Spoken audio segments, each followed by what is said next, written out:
Namaste, friends, and welcome back to the podcast. I am recording this 1 week prior to when you are going to be listening to it, which is very unusual for me. I usually work much further ahead, but this summer has been wildly busy. And in all of my busyness, I have fallen a little behind on my recording schedule, but I also have forgotten that this month is the anniversary of this podcast.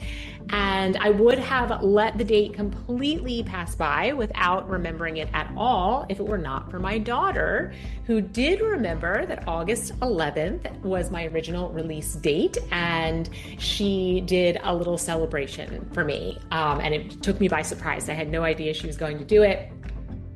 And I just walked in and she had it all set up for me. And I thought, wow, how we can become so absorbed in the busyness of our lives that we forget about these very important things, these things that are meaningful to us. So that's not what this podcast is about, but it is a little public service announcement, a little reminder to slow down and remember to celebrate all the things in our lives that deserve celebration.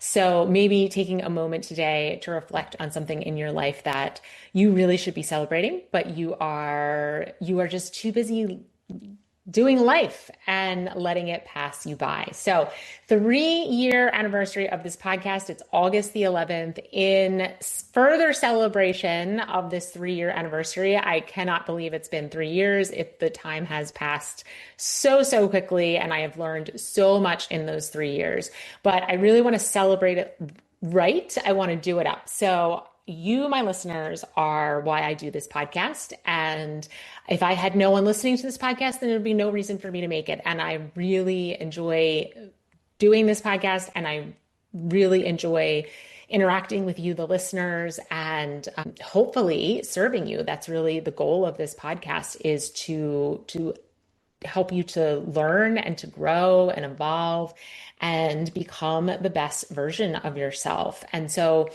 in honor of that, I am offering a 40% discount on my coaching services for the month of September only. So if you decide to work with me and book in September, you will get 40% off of the usual rate, which it's for 12 weeks of coaching, and only if you book in September, as a way of saying thank you. Thank you for being a listener. Thank you for coming back week after week.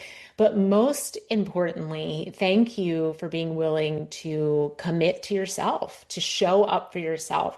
At the end of every yoga practice, I have a closing. A lot of yoga teachers do. We have the same closing that we use at the end. And my closing, part of it is thanking my students for showing up for themselves and reminding them that by showing up for themselves, that's actually a radical act of service that impacts all beings. So I want to thank you, the listeners, in the same way. You showing up each week, listening to these podcasts, learning, growing, becoming the truest version of yourself, letting everything that isn't you fall away and letting the truest version of you emerge is a radical act of service, and it impacts everyone that you encounter in your life and then ripples outward to people that you may never know. So I thank you for that. And as a way of saying thank you, I am offering this 40% discount for coaching services if you book in the month of September. I will put the link to book that in the show notes. Okay, so you won't have to go very far to find it. It'll be right there. We can have a discovery call beforehand so that we make sure that it's a good fit for you and that you are ready to commit. That's a really important part of the coaching process, is that you feel you're in a place where you're really ready to commit to doing the work. I am currently in physical therapy. I hurt my back a couple months ago. That's been part of the busyness of this summer. And I have to go to physical therapy just once a week for an hour. But in between, my physical therapist has given me a lot of exercises to do twice daily, not even once daily, twice daily. And this is consuming a great deal of my time on a daily basis. And that can be difficult. We are all struggling to balance our lives and to work or take care of kids or maybe aging parents or whatever we have going on in our lives at this stage, probably doing a lot of physical practices to help us stay healthy physically. And it's a commitment, right? It's a real commitment to say, I'm going to add on to that. I'm going to add on to what's already being required of me on a daily basis. And I understand that this is a real commitment for me, these physical therapy practices, but I am in pain and I don't want to be in pain anymore. And in order for me to get out of pain, I have to commit to the work that is required of me to relieve myself of pain. And coaching really is the same concept. If you're in a place where you feel stuck, your life feels unfulfilling, you feel super anxious all the time, you can't seem to find meaning or purpose in your life, if you're suffering, right? You're in pain. It's a form of emotional pain instead of physical pain. And if you want to get unstuck, if you want to get to a place that feels good again, just like I want to get to a place that I feel good in my body again, then you have to do the work. And that does require a commitment on your end.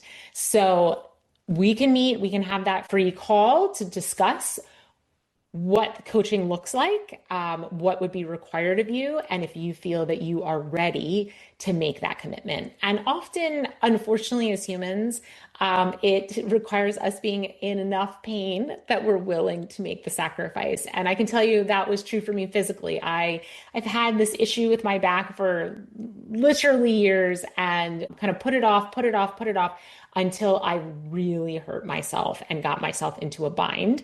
And here I am now doing what I should have done probably a couple of years ago. So I invite you to not do what I did. Don't wait until the pain that you're experiencing gets so intense that it feels like it's restricting your life and you're really suffering and you feel overwhelmed and like you don't know how to make your way out of it. Make the decision sooner than that to get the help that you need to feel better. And that is what I'm here to help you with. So use that link, book that free call. We can have a conversation and decide if it's right for you.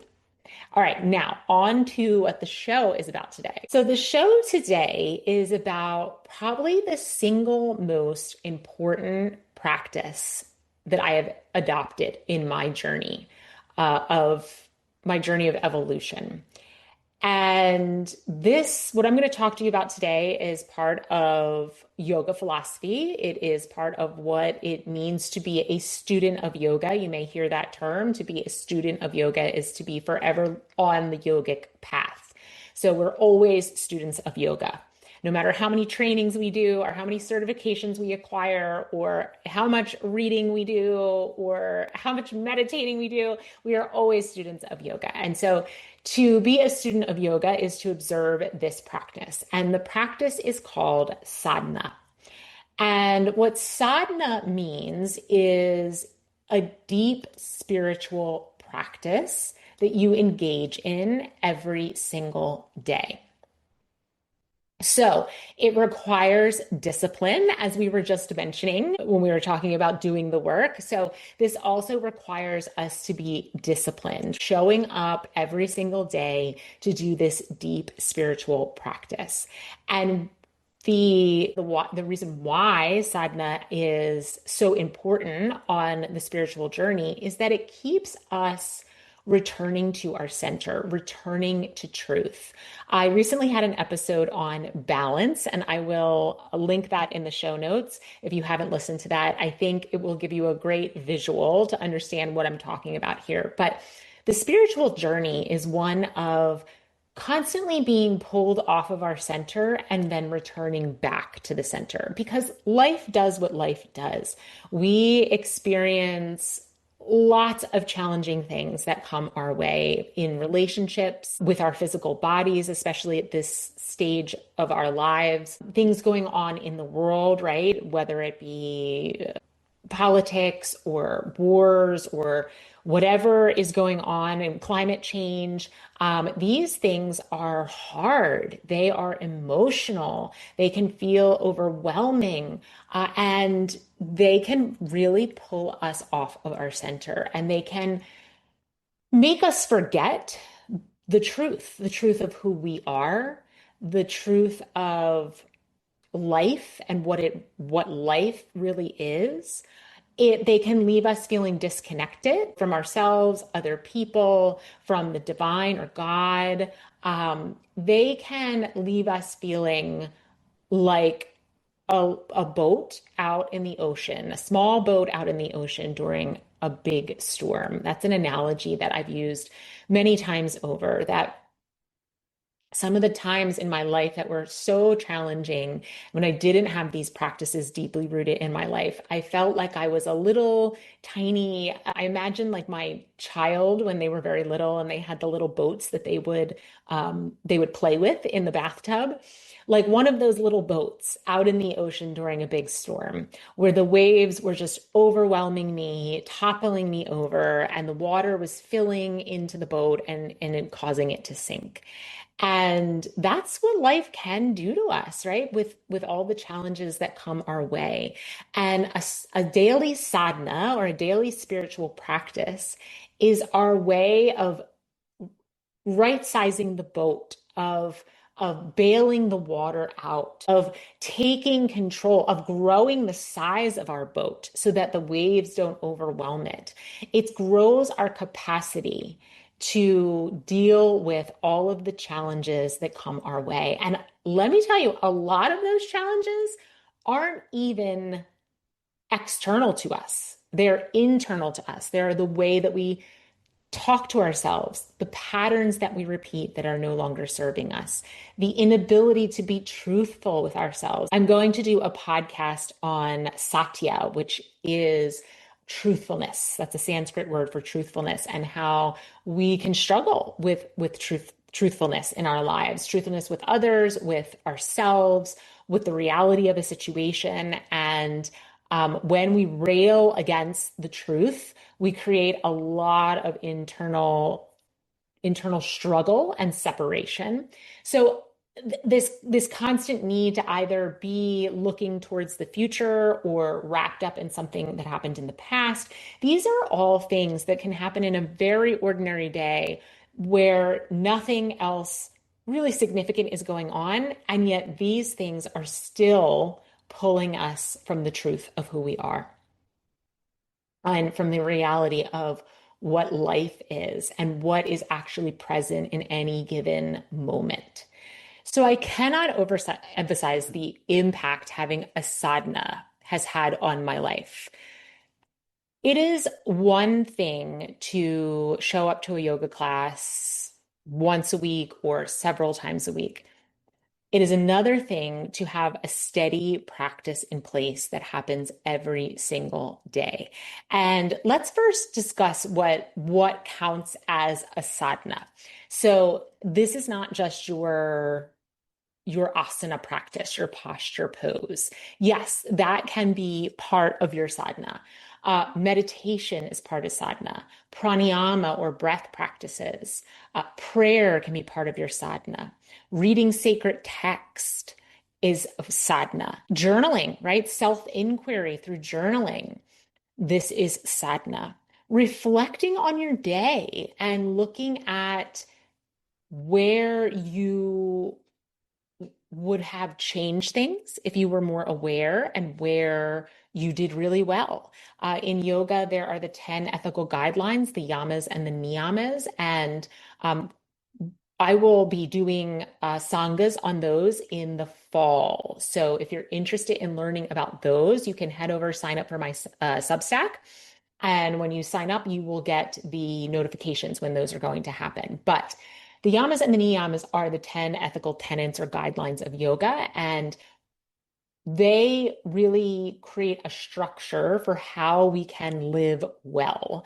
And so when we reflect on our day and see how well we observed the yamas and the niyamas, we can then make change in the future, right? If we didn't observe, then we have the opportunity to pivot. And if we did, we have the opportunity to celebrate and to see how making those changes or choosing to live in that way has impacted our life.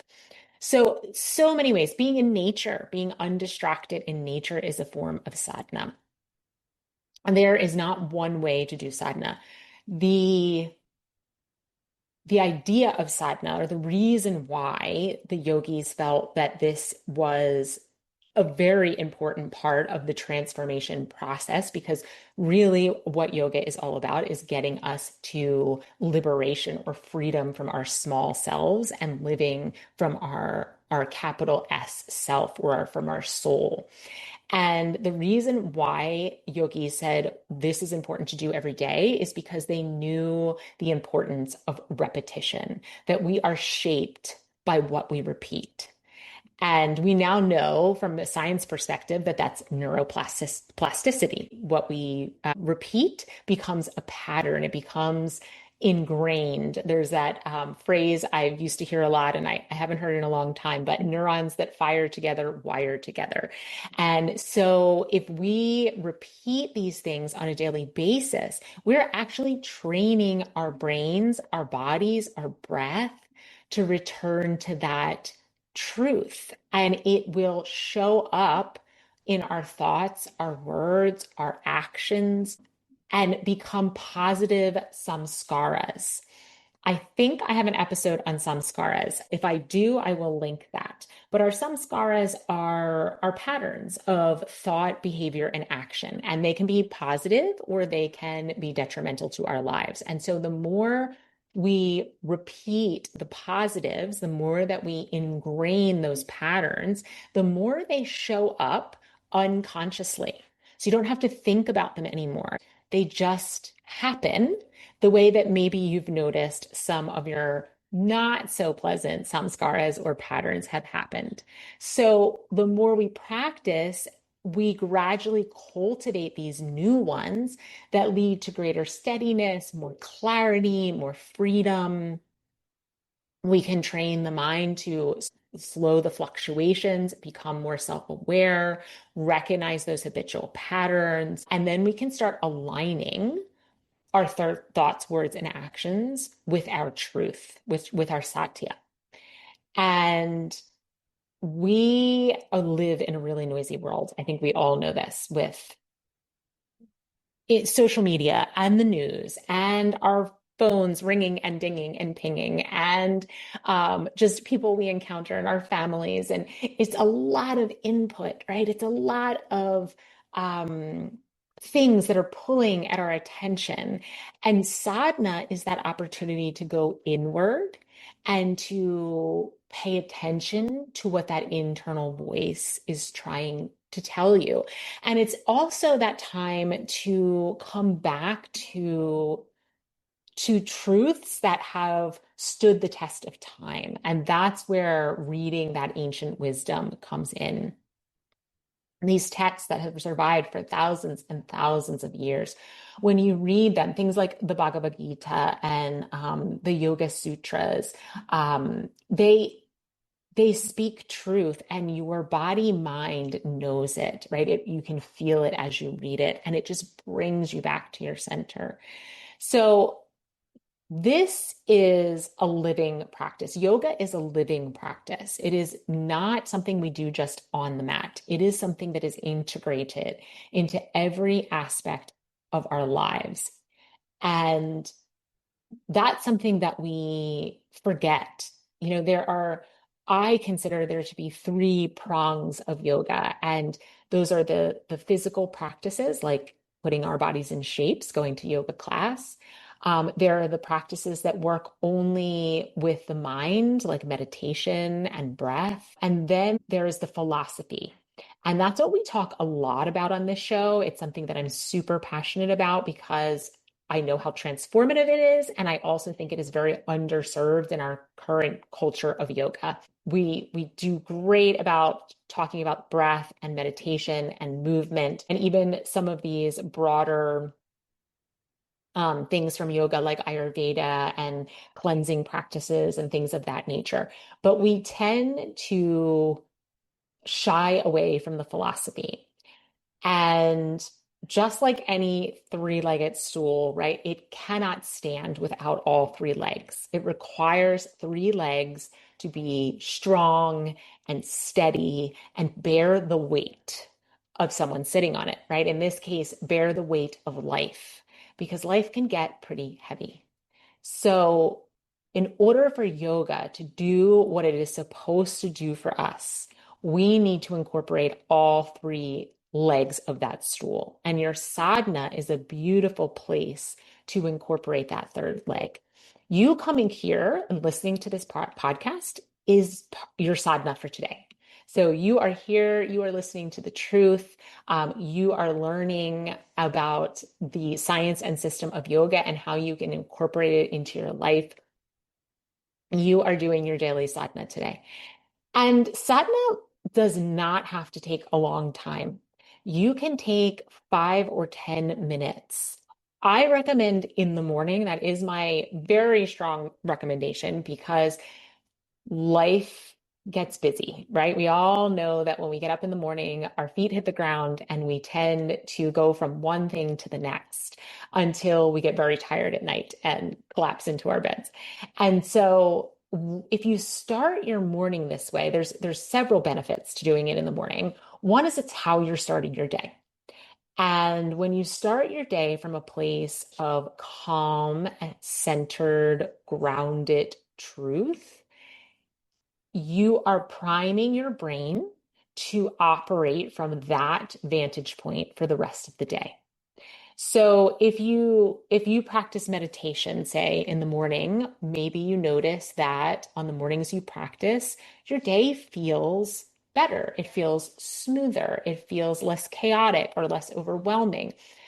And on the days that you don't, maybe you feel more scattered, more anxious, more distracted, right? It primes the brain. And this is science. This is not something that I've just noticed in my own personal practice, which I have, but there's actual legitimate science behind this, that what we do in those first moments in the morning is deeply impactful on the rest of our day. So we have a choice to ground and center and connect with ourselves and God, or we have the choice to scroll social media or turn on the news or read something that is scary or frustrating or overwhelming. And whatever choice we make is going to have a significant impact on the rest of our day.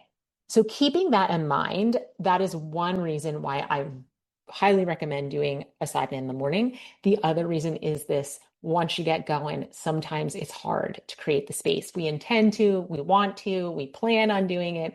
And then, it just gets away from us. And there's really nothing wrong with that. That is life and how life goes, especially if we're really busy in our lives. And the idea of doing it in the morning is really just expecting that to happen, expecting that the day is going to be busy, and that if I make this choice, if I choose to discipline myself to do this every morning without fail, that I will benefit from it, that I will take these practices and make them your own, right? That's what happens in sadhana.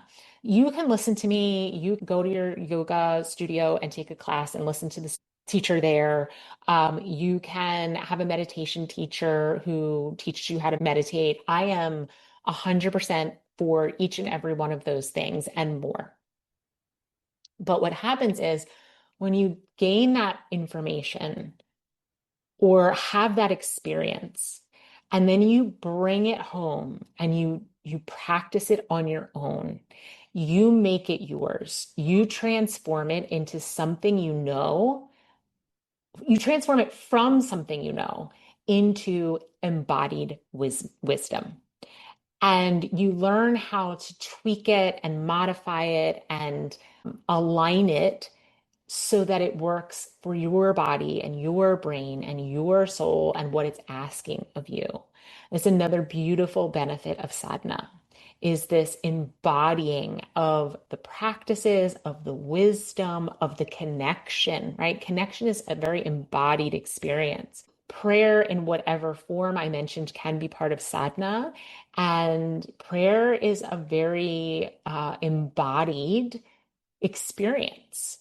It's very internal and it's quiet and it's fairly still or maybe completely still. And it's something that we have to experience for us to understand how it's going to impact us. Journaling is the same, very embodied experience, even though we aren't doing much with our bodies, right? We typically think of being embodied as doing something more like breath or asana practice where we're really using our bodies. But think about gratitude. Gratitude is another beautiful sadhana practice, especially a formal gratitude practice.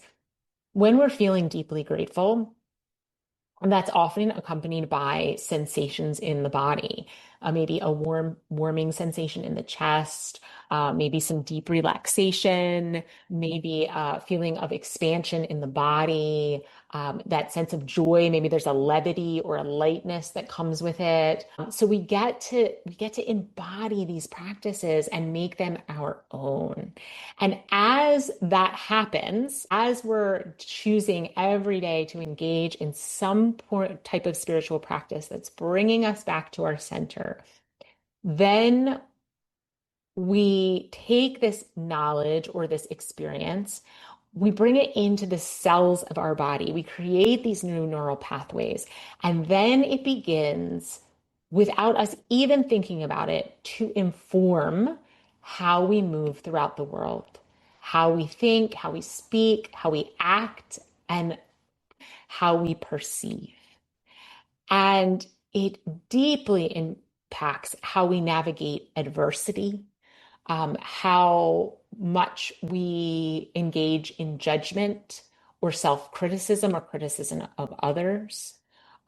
It informs how we manage strong emotions, right? When we have a daily sadhana practice and we really start to embody this wisdom, we get that natural separation between our emotions and our true selves. That's one of the beautiful gifts is that we feel the emotions. We're human, we're going to have emotions, but we have enough space between our emotions and our higher self to be able to hold those emotions without them overwhelming us, without them overwhelming our bodies, our minds, our entire systems. So there are so many benefits from this daily sadhana practice. And I cannot recommend it enough. It, I cannot tell you how transformative it can be in your life if you are willing to commit 5 to 10 minutes a day to reconnecting with yourself, reconnecting with God, reconnecting with the wisdom of this practice. And know that if you want to change, if there's something in your life, some facet of your life that needs change and you know it, right? You can feel it and sense it and you want it, know that this does require discipline. And discipline can sound like a dirty word. I get it, especially, I think, especially in midlife. I don't know. For me, growing up, there were always so many rules and so many, you have to do this and you have to do that. And I started to shed all of that in midlife. And I have shed a lot of that. But there are some areas of life where discipline is in your best interest, right? So before, maybe discipline was just like everything all the time without discernment for what really needed discipline and what didn't. And now is the time in life to not throw the baby out with the bathwater, right? We don't need to say, I don't need any discipline. I'm done with discipline. I did that, been there, done that. I don't want to do that anymore. It's the time to look inward and investigate and decide for yourself where discipline is actually in your best interest and where discipline can actually lead you to the life that you truly desire. And if you truly desire a life of freedom, liberation, moksha, a life where you feel deeply in alignment with the truth of who you are, a life where you are not constantly being overwhelmed by your emotions or pulled into the future or caught in the past, a life where you can skillfully navigate all of the challenges that come your way, a life where you feel that you're living your purpose, your svadharma, and where you feel deeply impactful and you have a tremendous sense of meaning in your life. If these are things that you are desiring, then it's going to require discipline. It's going to require this sadhana, this daily spiritual practice. It may require coaching. I am not going to heal from this back injury without a physical therapist. And I'm a yoga teacher, but I need the guidance of someone who knows more about this particular topic than I do to move me to the place that I want to end up with, right? Which is a life, a pain-free life where I can do all the things that I love doing without pain and without risk of injury because my body is out of alignment. That is actually the problem. My hips are out of alignment, likely from having babies. And that misalignment in my hips is causing a tremendous amount of discomfort and injury, multiple injuries that I've had over the years up my spine. And so it's no different in our lives. If something is out of alignment, we need to come back into alignment so that we can feel comfortable moving through our lives. And I can help you to do that. And you can help yourself to do that by investing in a daily sadhana. All right. I would love to hear what your sadhanas are if you already have a daily spiritual practice, and even more important than what it is, I would love to hear from your perspective how you believe it has changed your life. Or if you're on Substack, send me a message, reach out to me. You can send me also a voice memo, and if you do, I will air it on the show. There's a link to that in my show notes. I will share your voice memo so other listeners can hear how your daily practice has deeply impacted your life. All right, have a wonderful week, my friends. Remember to celebrate all the things that deserve celebrations. Celebrate yourself for just listening to this podcast, for making it to the end, for doing your daily sadhana today. And enjoy your week. I will see you next time. Namaste.